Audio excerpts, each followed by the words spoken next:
প্রিয় শিক্ষার্থীরা আসসালামু আলাইকুম। ঈদ পরবর্তী অনলাইন ক্লাসে তোমাদেরকে শুভেচ্ছা ও স্বাগতম। আশা করি তোমরা সুস্থ নিরাপদে আছো। আজকের অনলাইন ক্লাসে আমি তোমাদের সাথে আইসিটি বিষয় নিয়ে সংযুক্ত হয়েছি। মোহাম্মদ সাইদুল ইসলাম, পদার্থবিজ্ঞান বিভাগ, জাতির জনক বঙ্গবন্ধু শেখ মুজিবুর রহমান সরকারি মহাবিদ্যালয়, উত্তরা, ঢাকা।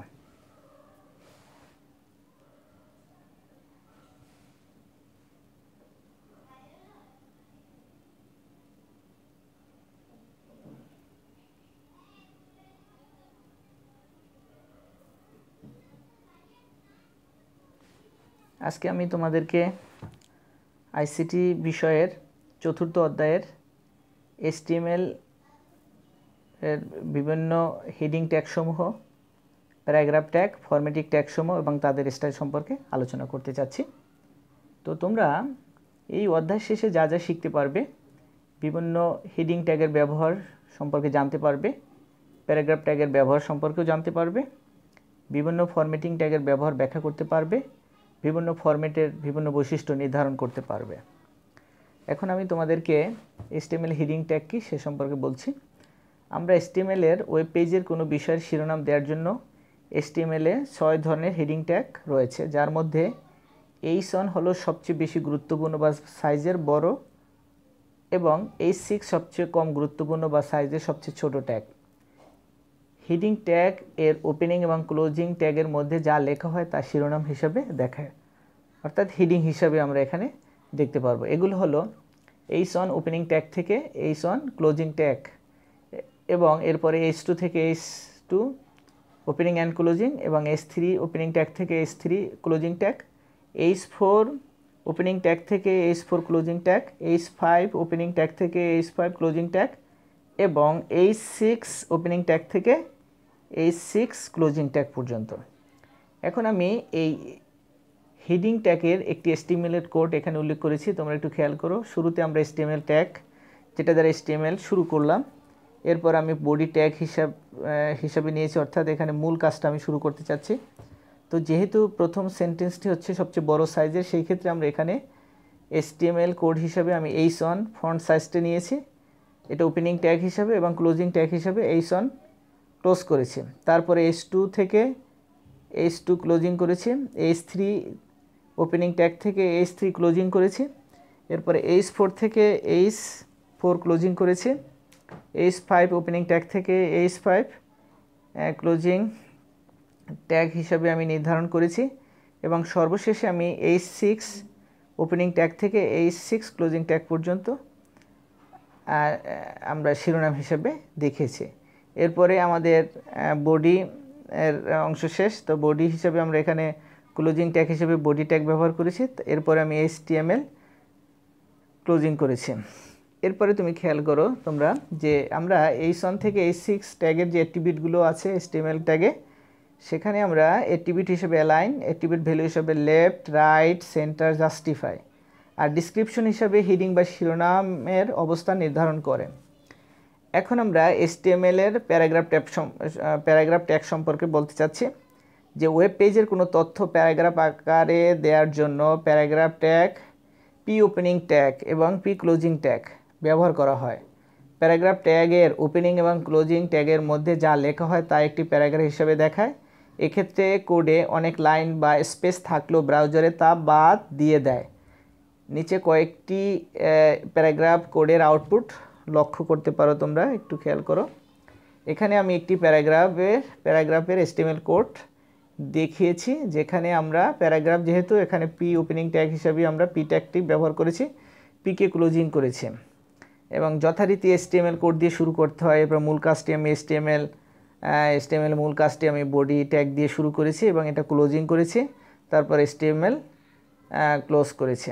এখন এটার আউটপুট হিসেবে আমি যে HTML কোডের আউটপুট হিসেবে আমি যে প্যারাগ্রাফটা পেয়েছি সেটা হচ্ছে, this paragraph contains a lot of lines in the source code but the browser ignores it. This paragraph contains a lot of space in the source code but the browser ignores ইট।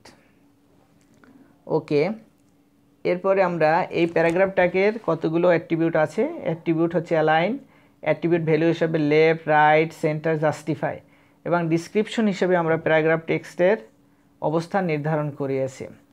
এখন আমি HTML এর formatting tag সম্পর্কে আলোচনা করতে চাচ্ছি। তোমরা একটু খেয়াল করো যে উপরে তোমরা দেখেছো স্টাইল অ্যাট্রিবিউটের সাহায্যে একটি টেক্সট বা HTML এলিমেন্টের ফরম্যাটিং বা স্টাইল সেট করা যায়। স্টাইল অ্যাট্রিবিউট ব্যতীত HTML এর কিছু বিশেষ ফরম্যাটিং ট্যাগ রয়েছে যাদের প্রত্যেকটিরই একটি নির্দিষ্ট অর্থ রয়েছে। তো টেক্সটকে বিভিন্ন ফরম্যাটে দেখানোর জন্য যে সকল ট্যাগ ব্যবহার করা হয় তাদেরকে ফরম্যাটিং ট্যাগ বলে। তো একটি টেক্সটকে যে ফরম্যাটে দেখাতে হবে সেই ফরম্যাটটি ট্যাগের ওপেনিং এবং ক্লোজিং ট্যাগের মধ্যে লিখতে হবে। বিভিন্ন ফরম্যাটিং ট্যাগের ব্যবহার নিচে দেওয়া হলো, তোমরা একটু খেয়াল করো। এখানে আমি প্রথমে যে ফরম্যাটিং ট্যাগটি উল্লেখ করেছি স্মল ট্যাগ এবং এটা ক্লোজিং ট্যাগ, অর্থাৎ একটি টেক্সটকে পার্শ্ববর্তী টেক্সটের চেয়ে ছোট দেখাতে এই ট্যাগটি ব্যবহৃত হয়। এরপর আমি দেখিয়েছি বিগ ওপেনিং ট্যাগ থেকে বিগ ক্লোজিং ট্যাগ, অর্থাৎ একটি টেক্সটকে পার্শ্ববর্তী টেক্সটের চেয়ে বড় দেখাতে ব্যবহৃত হয়। Bold tag, B tag opening এবং বি ট্যাগ ক্লোজিং, অর্থাৎ টেক্সটকে মোটা বা বোল্ড দেখাতে ব্যবহৃত হয়। এরপরে strong opening tag, strong closing tag, অর্থাৎ টেক্সটকে গুরুত্বপূর্ণ বোঝাতে এবং হাইলাইট করতে ব্যবহৃত হয়। তারপর হচ্ছে I tag opening, I tag closing, অর্থাৎ টেক্সটকে ইটালিক বা বাঁকা করতে ব্যবহৃত হয় তবে গুরুত্ব আরোপ করা হয় না। Emphasise tag, EM opening, EM closing, অর্থাৎ টেক্সটকে ইটালিক বাঁকা বা গুরুত্ব আরোপ করতে ব্যবহৃত হয় এমফাসাইজড হিসাবে। এটা ওই ইটালিক ট্যাগের মতোই। আন্ডারলাইন ট্যাগ অর্থাৎ U tag opening, U tag closing, অর্থাৎ টেক্সটকে আন্ডারলাইন করতে ব্যবহৃত হয়। তারপর হচ্ছে ডিলিট ট্যাগ হিসেবে আমরা del opening tag, del closing tag, অর্থাৎ মুছে ফেলা বা প্রতিস্থাপন করা হয়েছে এমন টেক্সটকে বোঝাতে ব্যবহৃত হয়। Strike opening tag, strike closing tag, অর্থাৎ টেক্সটকে কাটা বোঝাতে ব্যবহৃত হয়।